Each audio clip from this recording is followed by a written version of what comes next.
Hello, everybody. Welcome to today's reading through the Bible in 365. Today we are going to be focusing on Exodus chapter 9, 10, and 11, and then Matthew chapter 15, verses 21 to 39. So we're going to go ahead and get started in Exodus with chapter 9. Go back to Pharaoh, the Lord commanded Moses. Tell him, this is what the Lord, the God of the Hebrews, says. Let my people go, so they can worship me. If you continue to hold them and refuse to let them go, the hand of the Lord will strike all your livestock, your horses, donkeys, camels, cattle, sheep, and goats, with a deadly plague.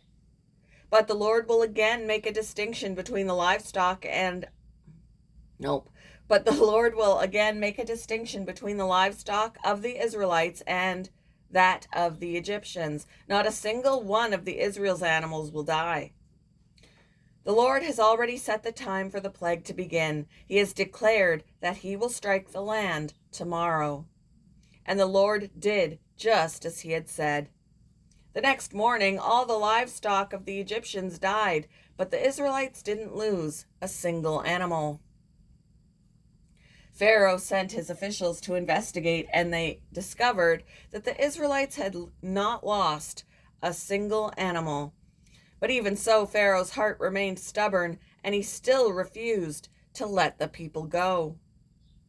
Then the Lord said to Moses and Aaron, take handfuls of soot from a brick kiln and have Moses toss it into the air while Pharaoh watches. The ashes will spread like fine dust over the whole land of Egypt, causing festering boils to break out on people and animals throughout the land. So they took soot from a brick kiln and went and stood before Pharaoh. As Pharaoh watched, Moses threw the soot into the air, and boils broke out on people and animals alike. Even the magicians were unable to stand before Moses because the boils had broken out on them and all the Egyptians. But the Lord hardened Pharaoh's heart, and just as the Lord had predicted to Moses, Pharaoh refused to listen. Then the Lord said to Moses, get up early in the morning and stand before Pharaoh. Tell him, this is what the Lord, the God of the Hebrews, says. Let my people go so they can worship me. If you don't, I will send more plagues on you and your officials and your people. Then you will know that there is no one like me in all the earth. By now I could have lifted my hand and struck you and your people with a plague to wipe you off the face of the earth. But I have spared you for a purpose, to show you my power and to spread my fame throughout the earth. But you still lord it over my people and refuse to let them go. So tomorrow at this time I will send a hailstorm more devastating than any in all the history of Egypt. Quick, order your livestock and servants to come in from the fields to find shelter. Any person or animal left outside will die when the hail falls. Some of the Pharaoh's officials were afraid because of what the Lord had said. They quickly brought their servants and livestock in from the fields. But those who paid no attention to the word of the Lord left theirs out in the open. Then the Lord said to Moses, lift your hand toward the sky, so hail may fall on the people, the livestock, and all the plants throughout the land of Egypt. So Moses lifted his staff toward the sky, and the Lord sent thunder and hail and lightning flashed toward the earth. The Lord sent a tremendous hailstorm against all the land of Egypt. Never in all the history of Egypt had there been a storm like that, with such devastating hail and continuous lightning. It left all of Egypt in ruins. The hail struck down everything in the open field, people, animals, and plants alike. Even the trees were destroyed. The only place without hail was the region of Goshen, where the people of Israel lived. Then Pharaoh quickly summoned Moses and Aaron. This time I have sinned, he confessed. The Lord is the righteous one, and my people and I are wrong. Please beg the Lord to end this terrifying thunder and hail. We've had enough. I will let you go. You don't need to stay any longer. All right, Moses replied. As soon as I leave the city, I will lift my hands and pray to the Lord. Then the thunder and hail will stop, and you will know that the earth belongs to the Lord. But I know that you and your officials still do not fear the Lord God. All the flax and barley were ruined by the hail because the barley had formed heads and the flax was budding. But the wheat and the emmer wheat were spared because they had not yet sprouted from the ground. So Moses left Pharaoh's court and went out of the city. When he lifted his hands to the Lord, the thunder and hail stopped and the downpour ceased. But when Pharaoh saw that the rain, hail, and thunder had stopped, he and his officials sinned again, and Pharaoh again became stubborn. Because his heart was hard, Pharaoh refused to let the people leave, just as the Lord had predicted through Moses. Chapter 10. Then the Lord said to Moses, Return to Pharaoh and make your demands again. I have made him and his officials stubborn, so I can display my miraculous signs among them. I've also done it so you can tell your children and grandchildren about how I made a mockery of the Egyptians and about the signs I displayed among them. And so you will know that I am the Lord. So Moses and Aaron went to Pharaoh and said, This is what the Lord, the God of the Hebrews says. How long will you refuse to submit to me? Let my people go so they can worship me. If you refuse, watch out, for tomorrow I will bring a swarm of locusts on your country. They will cover the land so that you won't be able to see the ground. They will devour what little is left of your crops after the hailstorm, including all the trees growing in the fields. They will overrun your palaces and the homes of your officials and all the houses in Egypt. Never in the history of Egypt have your ancestors seen a plague like this one. And with that, Moses turned and left Pharaoh. Pharaoh's officials now came to Pharaoh and appealed to him. How long will you let this man hold us hostage? Let the men go to worship the Lord their God. Don't you realize that Egypt lies in ruins? So Moses and Aaron were brought back to Pharaoh. All right, he told them, go and worship the Lord your God, but who exactly will be going with you? Moses replied, We will all go, young and old, our sons and daughters, and our flocks and herds. We must all join together in celebrating a festival to the Lord. Pharaoh retorted, The Lord will certainly need to be with you The Lord will certainly need to be with you if I let you take your little ones. I can see through your evil plan. Never. Only the men may go and worship the Lord, since that is what you requested. And Pharaoh threw them out of the palace. Then the Lord said to Moses, Raise your hand over the land of Egypt to bring on the locusts. Let them cover the land and devour every plant that survived the hailstorm. So Moses raised his staff over Egypt, and the Lord caused an east wind to blow over the land all that day and through the night. When morning arrived, the east wind had brought the locusts, and the locusts swarmed over the whole land of Egypt, settling in dense swarms from one end of the country to the other. It was the worst locust plague in Egyptian history, and there had never been another one like it.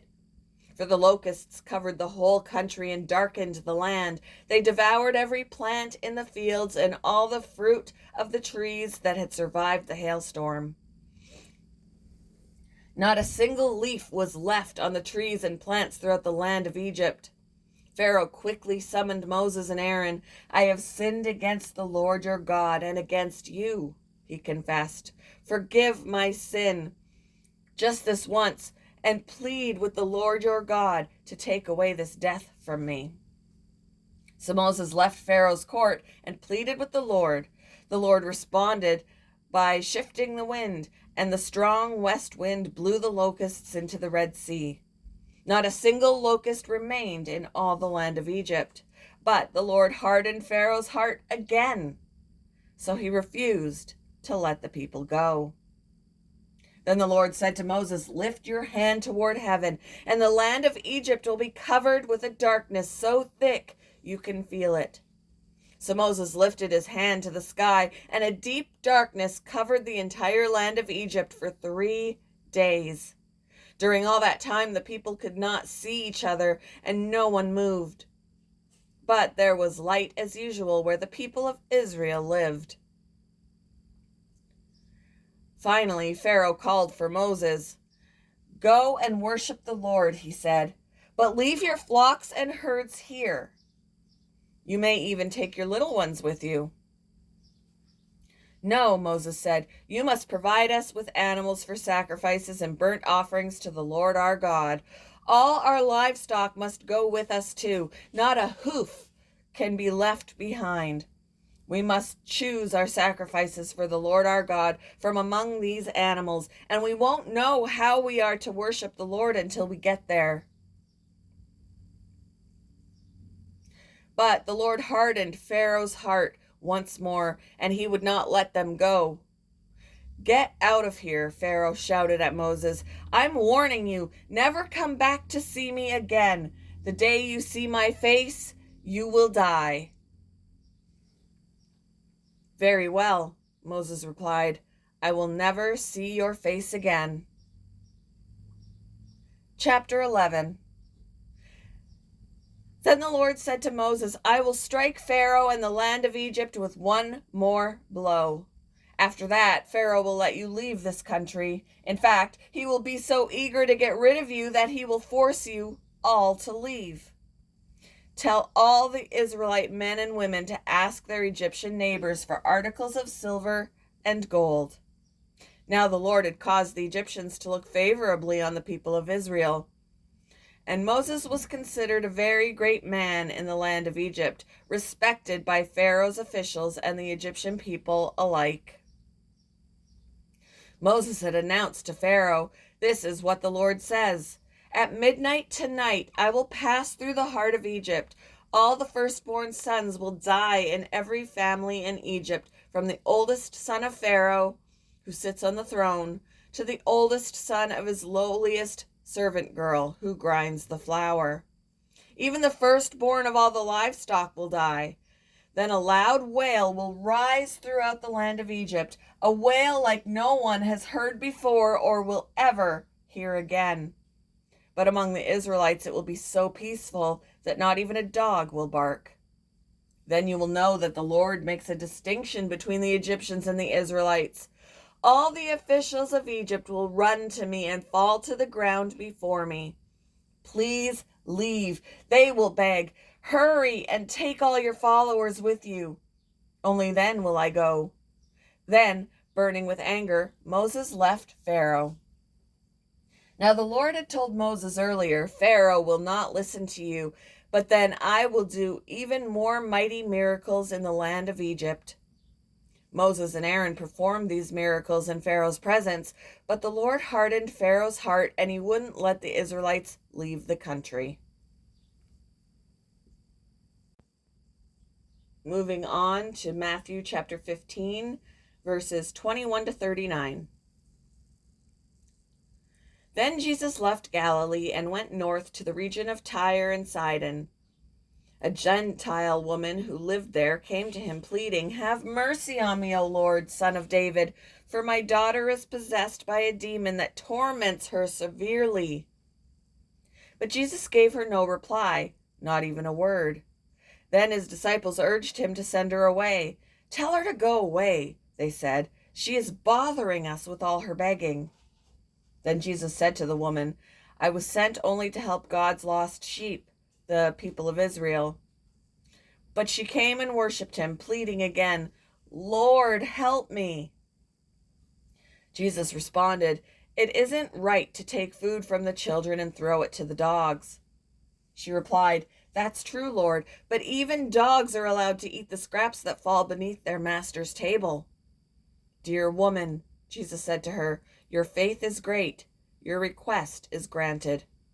And her daughter was instantly healed. Jesus returned to the Sea of Galilee and climbed a hill and sat down. A vast crowd brought to him people who were lame, blind, crippled, those who couldn't speak, and many others. They laid them before Jesus, and he healed them all. The crowd was amazed. Those who hadn't been able to speak were talking.